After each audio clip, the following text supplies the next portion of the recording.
যদি কেউ তোমার সঙ্গে সম্পর্ক ভেঙে দেয়, তার সঙ্গে তুমি তোমার সম্পর্ক জোড়া লাগানোর চেষ্টা করো না। যে তোমার সঙ্গে খারাপ ব্যবহার করবে, তার সঙ্গে তুমি ভালো ব্যবহার করো। This is the Islam. This is the beauty of Islam. এটি হচ্ছে ইসলামের আসল সততা।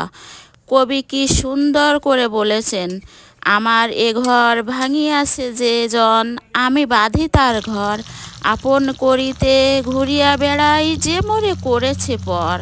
অতএব পৃথিবীতে কারোর গুরুত্ব পাওয়ার জন্য আপনি আসেননি।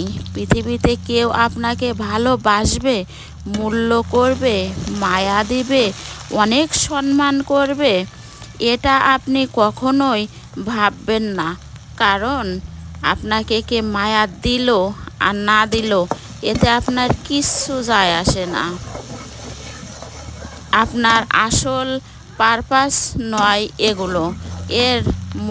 একজন মুমিন আপনার স্লোগান হবে, একটা দুনিয়ার মানুষ আমাকে ভালোবাসুক, দুনিয়ার মানুষ আমার ইমোশনের মূল্য দিক, দুনিয়ার মানুষ আমার ভেতরের কষ্টটা না বুঝুক, আমার কোনো আফসোস নেই। কিন্তু যদি কিয়ামতের কঠিন ময়দানে আল্লাহ আমার দিকে ভালোবাসার চোখে তাকায়, মায়ার চোখে তাকায়, আমারে মাফ করে দেয়, আমার সমস্ত আযাবকে মাফ করে দেয়, সেই দিন আমি সবচাইতে সৌভাগ্যবান হব।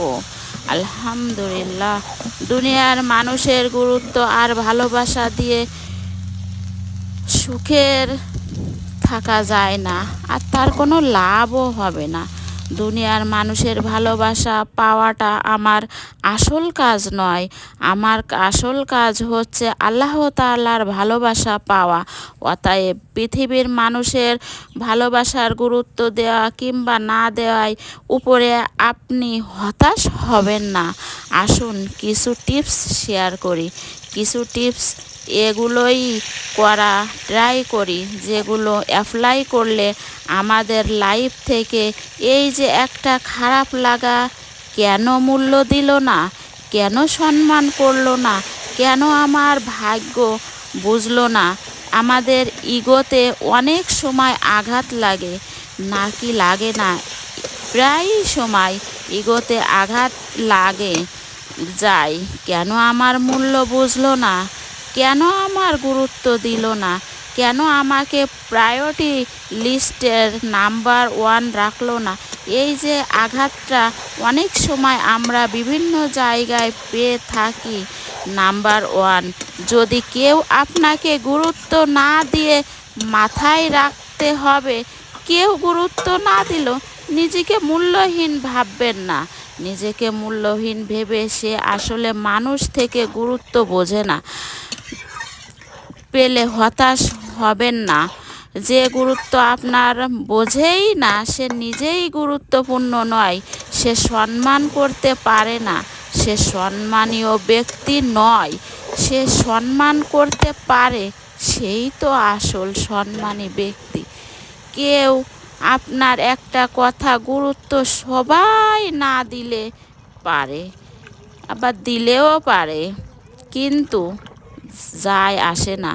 কিন্তু যাকে আপনি ভালোবাসেন, সে আপনাকে গুরুত্ব না দিলে আপনার কলিজায় গিয়ে আঘাত লাগে। আরে, যার সম্মান আল্লাহ বাড়িয়ে দেয়, তার সম্মান এক চুল ও কেউ কমাতে পারে না। 2, মায়া কাটিয়ে উঠতে হবে। মায়া এমন এক ছেঁচড়া জিনিস, মায়ায় পড়লে মানুষ তার ব্যক্তিত্ব ভুলে যায়, মানুষের পজিশন ভুলে যায়। একটা সমস্ত সুস্থ মানুষ অসুস্থ হয়ে যায়। একটা স্বাভাবিক মানুষকে অস্বাভাবিক করতে মায়ার মতো এই রোগটাই যথেষ্ট। অতএব মায়া কাটিয়ে ফেলুন। এক্সপেকটেশন তো বেশি, মনের জ্বালাও তত বেশি। 3, নিজেকে প্রতিষ্ঠিত করবেন। প্রতিষ্ঠিত হওয়ার জন্য দিন রাত পরিশ্রম করে যেতে হবে। যার ভেতরে ডিসিপ্লিন আছে, যে সব সময় ডিসিপ্লিন মেনটেন করে চলে, হনেস্টি নিয়ে চলে, লয়ালিটি নিয়ে চলে, ক্যারিয়ার নিয়ে ভাবে, ভবিষ্যৎ নিয়ে ভাবে, কাজ নিয়ে ভাবে, নিজের পজিশন নিয়ে ভাবে, নিজের ফিউচার ডেভেলপমেন্ট নিয়ে ভাবে, সে নিজেকে প্রতিষ্ঠিত করতে ব্যস্ত থাকে। দুনিয়ায় কে তাকে ভালোবাসলো, কে তাকে ছাড়লো, কে মূল্য দিল, কে দিল না, just does not matter, see him. বিশ্বাস করুন, আজকে যে আপনাকে অবহেলা করছে, আমি যদি আগামীকাল সফল হয়ে যাই, সেই মানুষটা আপনাকে সম্মানের আকাশচুম্বী মর্যাদায় রেখে দিবে। টাকা আপনার কাছে, আপনার মূল্য আছে, এ তো উঁচুতে নিজেকে নিয়ে যেতে হবে, যাতে যে ব্যক্তি আপনাকে